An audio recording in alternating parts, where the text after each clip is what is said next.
Hello dear student, কেমন আছো? I hope প্রত্যেকে শুধু ভালো নয়, ভীষণ ভালো আছো। স্ক্রিনের উপর একটা কোশ্চেন দেখা যাচ্ছে। এই কোশ্চেনটা আমরা প্রথমে পড়বো, বুঝবো, তারপর অঙ্কটা প্র্যাকটিস করবো। ওকে, কি বলেছে দেখো।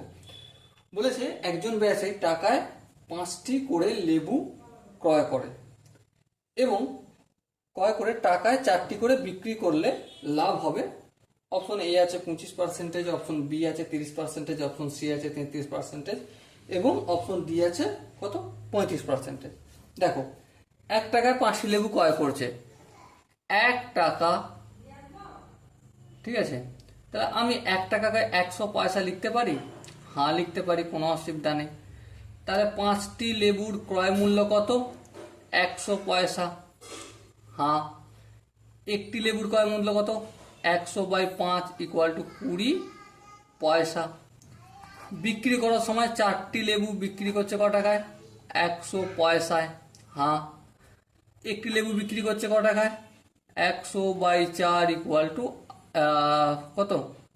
25 পয়সা, তাই তো? 100/4 25 পয়সা। তাহলে লাভ ক টাকা হচ্ছে? একটি লেবু বিক্রি করে লাভ হচ্ছে 25 পয়সা, বিক্রি করছে 20 পয়সা কিনছে, সো আলটিমেট 5 পয়সা তার লাভ হচ্ছে। এবার শতকরা লাভ বের করতে গেলে কি করতে হবে? শতকরা লাভ। শতকরা লাভের একটাই কাজ, লবে লিখে দেবো যেটা লাভ হচ্ছে, এখানে 5, হরেকে লিখবো ক্রয় মূল্যটা, যেহেতু এখানে বিক্রয় মূল্য ক্রয় মূল্য কার উপর বেস করে বলেনি, সেহেতু আমরা ক্রয় মূল্য করব। তাহলে এখানে 20 হলো, ইন্টু 100 আর পার্সেন্টেজ তো বসেই যাবে।